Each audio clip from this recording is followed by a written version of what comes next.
Morning, good evening, good afternoon. Welcome to this special webinar where we have Sandra Lee, who's our partner attorney specializing in immigration. And today we are going to take up some questions primarily on visas post-residency match. So H1, J1, J2 EAD, etc. And of course, remember that some of the uniqueness which you may have for your profile, for your case, we may not be able to get to in the webinar. But after the webinar, we can share Sandra's information with you all and you can engage with her directly. So good morning, Sandra, and we can get started whenever you're ready. I'll ask you the questions that we got. Okay, yeah. Good morning, everyone. Yeah, like Pavan said, we're going to go over some of the processes in a general overview, but a lot of these things require specific details in accordance to everyone's specific scenario. So with those things, you can reach out personally and we can really help you kind of dissect what we need to do. But we do believe having more information is always beneficial. So that's kind of why we're here today. So I'm ready to begin. All right, so let's take the first question, which is at a high level, someone who has matched in an H1B program. So what is the process? And of course, assuming the hospital is involved, etc., how do we get H1B visa once we are matched? So what is the process? Okay, so for H1s, it's very specific. They are 100% linked to the sponsoring program. So meaning you just can't come here on an H1 visa, you have to be sponsored. And your program is, in essence, your sponsor. So they will reach out and work with you on the timelines of how to get the H1. But obviously, you have matched into a residency program that has H1, that is allowing such a program. So now the next step is that they will get together some documents on their end. Petitioners have to have a lot of documentations. So once that is in order, they also either work with their in-house attorney or your own immigration attorney, and it's kind of a very immigration heavy process. You as the applicant really aren't doing much other than supplying the information. So the first step is to apply for an LCA. And again, this is all through the legal department, which is a labor condition application. It kind of shows where you're going to be working, how much they are supposed to be paying you, all those compliance issues that H1B is very, very known for, and it's really for your own protection. So it's a very good program. Now, what happens is once the LCA and all these little things that are required for the petition are ready, we file it. And it can't be longer than 6 months before your start date. So it has to be in that little window. So timing is a little bit important for H1. You can't do it way in advance and then come later. You have to kind of match it up with that 6-month time frame because the LCA is only good for, 6 months in advance. So once we have all that going, we file it. It can take about 6 to 8 months for USCIS to process it. But the fortunate thing here is this I-129 H1B process allows for premium processing. So if time is of the essence or things just didn't match up quite so easily at the beginning, you just can pay for the premium processing and they'll get it through within about 2 weeks, give or take. So that's kind of the beauty of H1s. Once it is approved, whether you're here already or if you are in another country and you're stamping in, there's, documents required for at the visa interview as they are in any. If you are already here, that's great. When the validity date of that approval starts, that's when your H1 is ready, good to go. Now, obviously an experienced immigration attorney would only have the validity date match what your start date of your work is. So the reason for that is H1Bs have to always remain compliant, and part of being compliant is that you are getting paid and you're working. So all those little specifics can be worked out, but overall, that's the general process. You have a sponsor, they offer you the job. We work with immigration to file your I-129 H-1B application. Once it's approved, you are able to work on that visa. And they will grant you usually up to 3 years. That's the maximum at one time. Now you can renew it a second time for another 3 years. So that's the max amount you can be on the H-1. Okay, thank you. Thank you. Now let's talk about, J1 clinical visa. So a lot of our students have been accepted in programs that accept the ECFMG sponsor for the J1. So can you talk a bit about the J1 process? Right. So J1, obviously you're in comparison to the H1 and J1. So there's a lot of benefits on each side, and we can kind of go over those. So J1s, in essence, it is a visitor visa. It's a fancy visitor exchange visa. So when you come here, there are a lot more programs, a lot more fellowships that have that available as opposed to H1s. But at this point, you're already matched, so you're obviously where you need to be.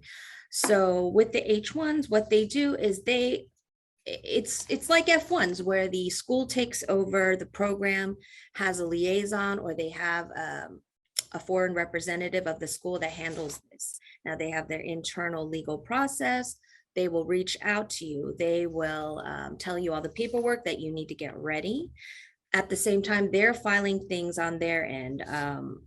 They have to, make a government account, have the SEVIS ready, and all those things are kind of working at the same time. So in essence, it's much quicker to get it. It's not an application per se to USCIS. You have to do some of these take-home things like, file for your DS 2119. And, there's a list of things you have to do on your end. Once all that's ready, it's like the B1 or that when you have to go in for your interview. And this is where it's very important because, like I said, it's related to a visitor's visa. So with that, intent is very important. And that is where they will try to, I guess, see what your real intent is during the interview. And so that's the most important part, is to go in confident. We've always said that about B1s. The same, if not even more, is for J1s. Once you go in there, and we'll go over the interview a little bit later, but once you get through, you pretty much come in and you work and start as a J1. So you are, I know there were some specific questions regarding J1, but we can dive into those as well. But overall, your school will help you through the actual process of all the filing and this and all the requirements. Now, once you're here, I'm sure there's questions you have like, all right, can I travel on a J1? I've noticed that seems to be an issue. And yes, that's one of the benefits. You can travel. There's no issue with that. Basically, you have a stamp, you can go in and out. I've always said as an immigration attorney, you should try to limit your travel while you're on these visas, but you are legally allowed and people do it just fine. So that's okay.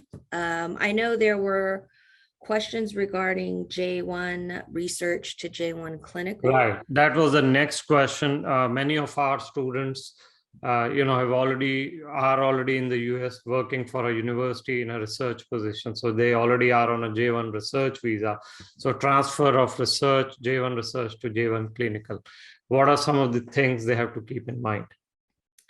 Well, the only and main thing you have to keep in mind is you have to have enough time left on your J1 that you're currently on to transfer it. Now, okay. You don't need to go anywhere or travel back home, but basically it's a timing issue. And of course, with any application, it's up to their discretion. So it is a risk, but risk in the sense that you might not get it. Now, what you do is it's just an online application to the Department of State. It's this form, legal team can kind of walk you through the questions, but it's a long form. It's just administrative, and it takes about 60 days to approve. So yes, you can definitely transfer your J1 category from research to clinical. It's just merely a process. You have to be on a J1 right now without the time running out. And it typically takes about 60 days. there's no way you can track it or see the progress. It's kind of when they're ready and it's approved, they let you know. So yes. Okay. Related question again on J. Some of the applicants are on J2 EAD. So the spouse may already be working on J1. Right. The applicant, our student, is on J2 EAD, matched in residency. So the question is, can they do residency on J2 EAD? And I know this, many programs allow it.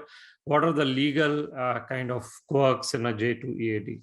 Right. So in short, yes, you can work on a J2 EAD. It's meant for you to work. Now, again, this is where one of those specific conversations need to be had, because it's going to be really tailored to your own specific situation, and only because it's, again, another timing issue.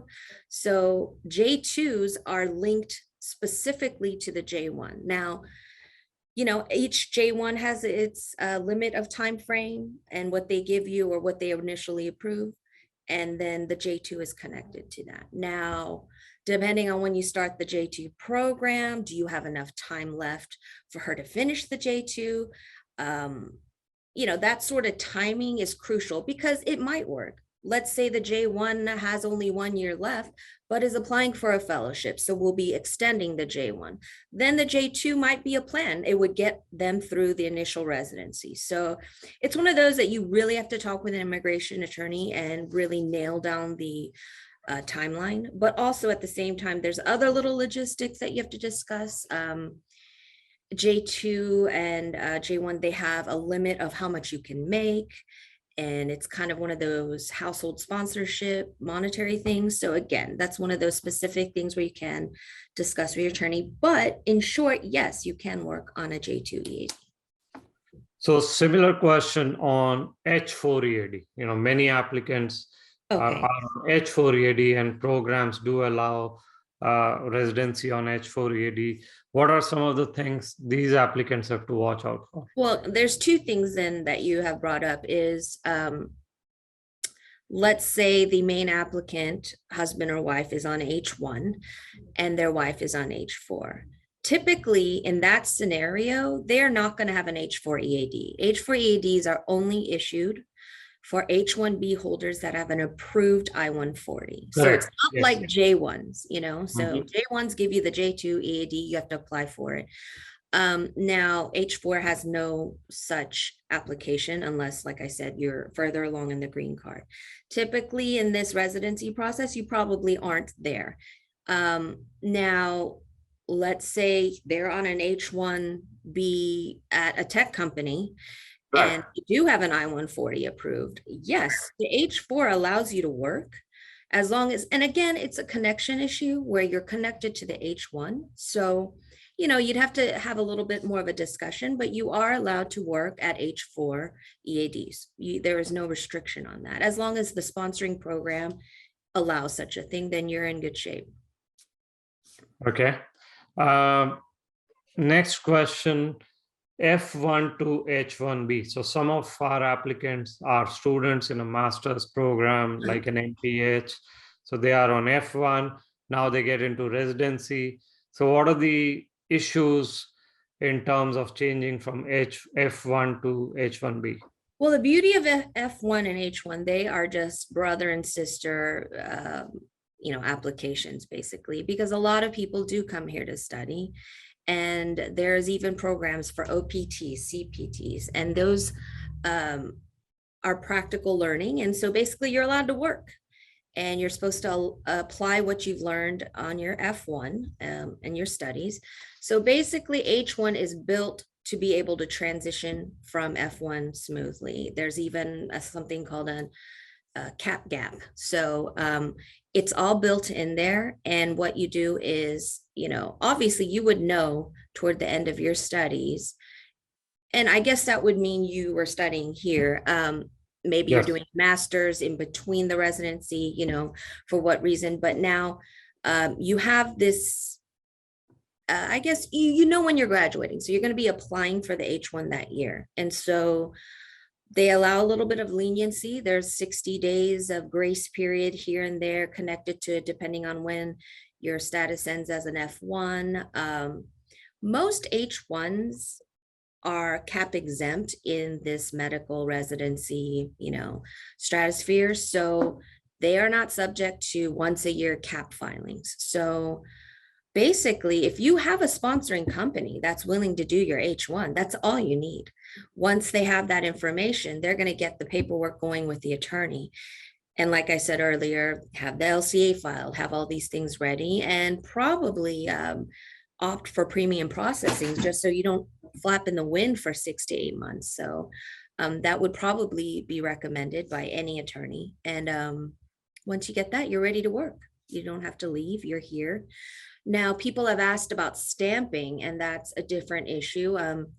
If you adjust a different visa status in the US, there's no requirement that you have to go for stamping. Now, you have to stamp when you're traveling. If you're trying to, go home, then obviously when you're in your home country, you're going to have to do stamping to come back out.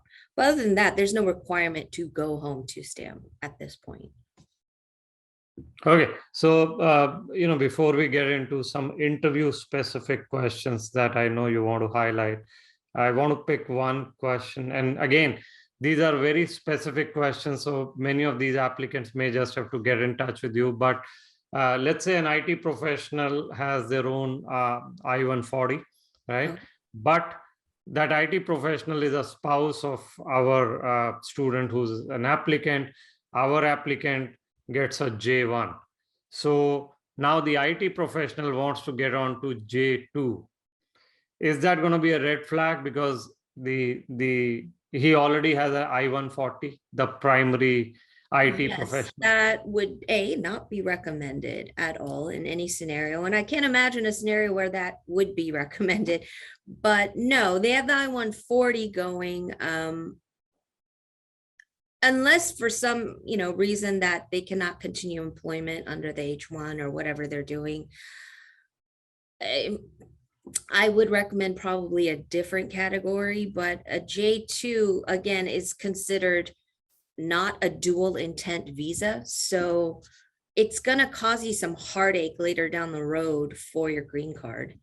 And also, your J1 has to have a 2-year residency back home. Obviously, we're going to try to file the waiver, that's always the next step, but all those little roadblocks are in place. So that definitely would not be recommended. H4 EADs, yes, 100%. If you want to go on that and not be tied to your H1 employer, sure, that would be recommended, but not on J2 EADs. It has too many stipulations. It's not dual intent, and it will cause you trouble down the road. So last question before we get into the interview specific questions. I know it's for them, it's at least three years off, but brief idea about what is this waiver? How do they go about it? Why do the waiver? Right. So the waiver process used to be a lot more difficult, but as you know, there's a healthcare shortage. It's just a growing need. So they've kind of streamlined it a little bit. And so, again, this would be a very long discussion you have with your attorney, because there's different waivers. There may be different things that apply to you, that apply to a different country, all that stuff. So, but in short, we can, go over some of the waivers that are more generic and popular. So there's 5 generic bases for waivers, and waivers are meaning that this is in essence an exchange visa. So you're supposed to technically go back to your country and exchange the knowledge you've gained here. And that's kind of the deal. Now, what you're trying to do is say, for this reason, I need that requirement to be waived. So, and that we'll get into the 5 waivers. So the easiest one is a no objection statement. And some countries provide this. A lot of them do, actually. And it doesn't mean they're required to give it to you. But if it's something more common, and you can do your own research about it depending on the country, and you basically submit this request online to the embassy or the government, whatever program that they have this on. And once you have this, you submit it to, it gets submitted to the consulate, and it does the administrative thing, processing and all that stuff. And then, then your waiver is granted that way directly. Also, if you work in a more rural and area that is like, has a shortage of physicians, you can kind of do a little trade-off and say, hey, in lieu of this 2-year residency that I have to go back, I, am going to be working here in this underdeveloped area, and they will approve that as well. It's just another application you file with the government. And those specific ones have different processes. So, we'll go over that if, that's what you need to do. There's like specific ones, like, if you feel that in your home country, you're being persecuted for your race, religion, some kind of like an asylum. So that also can approve the waiver. And also, if you happen to be here and you get married to a US citizen, and basically, you are their main financial support, and it would be an extreme hardship to the US citizen or green card holder, then they also give waivers for those as well. There's things that you have to prove, but that's one of the exceptions. And there's a Conrad State 30 program, and that's very specific. It's dependent on each state, and they have a certain amount of slots available, and basically if they're offering full-time employment with these stipulations, you're allowed to. It's similar to the underdeveloped area. It's just a more specified program. So it's generically like that. And if you do on any of these 5, any experienced attorney, immigration attorney, they're going to tell you, hey, you qualify for this, you need this, this, and this. Let's get it going. We don't want you to have to go back if that's not what you want to do. And that's kind of the main, that's where you need a good immigration attorney, is when you file the waiver, because you don't want that to be messed up, and you don't want your career on hold here. You have to go back. It can be a mess. So definitely invest there. And that's kind of, those are the waivers in a nutshell. So more specifically, you can go and ask an expert. And just to clarify, if any of these students need appointment with you, you may be available, and then you can help them, depending on what they need, right? So if absolutely, we would have a consultation. I would need some background information, and then you could get a more specific plan that we can implement. Okay. All right. Last topic that I think we had to cover was the interview tips. I think that's what you for the J1 interview tips, and we can even do a little H1 is for the J1, it's similar. We spoke about this in our previous webinar about the B1 interviews, and the number one thing, of course, is confidence. I know that goes without saying, but when you go in there unprepared, shaky, and not giving answers quickly enough or confidently, then that could be the difference of them just, they don't care. They can just say, nah, unapproved, come back when you're ready. And that's kind of the mentality a lot of the officers have. So that's really important. Just like you would prepare for a job interview, you need to prepare for this visa interview. So I know 2 main categories that officers like to kind of, twist you in the wind about is your background, academic, and work history. Basically, they might even just say, hey, tell me a little bit about yourself. And a lot of people are a little shy or a little hesitant, and they don't know where to start.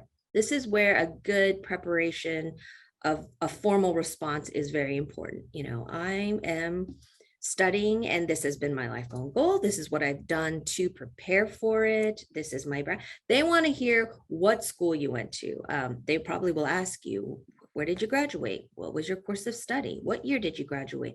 Any information that they can just immediately pump out to you that gives a little bit of your background in academics and work history, because basically they want to know, are you serious about this? If you are, then you would know how much you're going to be making as a physician when you come back. They're going to know what degrees and certifications you needed for this visa. So they will ask you those things. And by now you should be knee deep in it. So all the things you've done for it. So just don't be flustered. Have that ready. They want a background. They want to know your academic history, and they will ask you. So that's kind of like the easy way to start, but it's really not. It's easier than you think when you actually walk into the interview.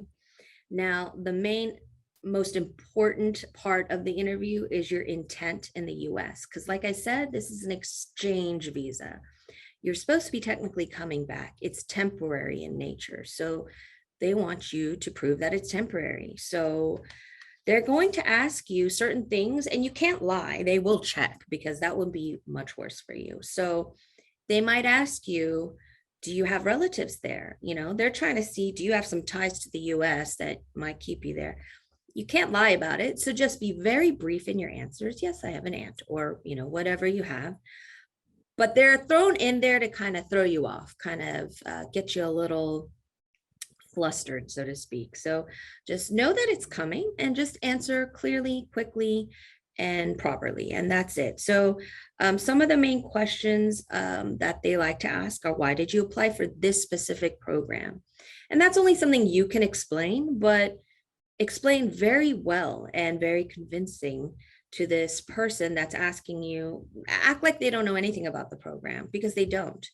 And you kind of just have to explain, this is my goal. This was the best place that I wanted to. It was one of my top places. I'm so grateful for going. You know, anything you want to add that's true. What do you intend to achieve from this program? A lot of times what they want you to do is explain, I wouldn't be able to get the same amount of training or guidance or learning as I would if I stayed here. So my intent is to go there, learn this, and come back and apply it here at my home, you know, where I have, and this is kind of where you have to have your ties to your country. You know, all my family's here. It's my goal to come back and exchange everything I've known and learned over there. And I know over here, as a physician, I will be making this, I'll be supporting the family. More of those informations of you coming back is kind of what they're looking for. So those are, you know, the intent and ties to the country. But then it will probably start sliding into sponsorship details. They want to know specific details. Who is your sponsor? What is their address? What is the date that you are starting? When do you plan on finishing the program? What are your future plans when you return? And that you can kind of say, oh, I'm coming back. I'm going to be a physician. I'm going to be doing this. I'm going to be help supporting this area where I grew up. You know, anything that you know that are details for you to be coming back. So yeah, those are the main things. And I think lately they've been asking, what are your salary ranges that you expect to receive when you come back to the home country? And that seems to be a lot of those physician questions. So that might be something you kind of do your own little research and have an answer ready. Just have it so comfortable that it's second nature to you. And that's kind of the basic tips we can give for the interview. Well, thank you very much, Sandra. I think we covered all the questions. Thank you very much. And to our attendees, if you need more help or consultation, let us know and we'll connect you with Sandra. Thank you again, Sandra. Much appreciate your time. Oh, you're welcome. Thank you. Thank you. Have a good day, everyone.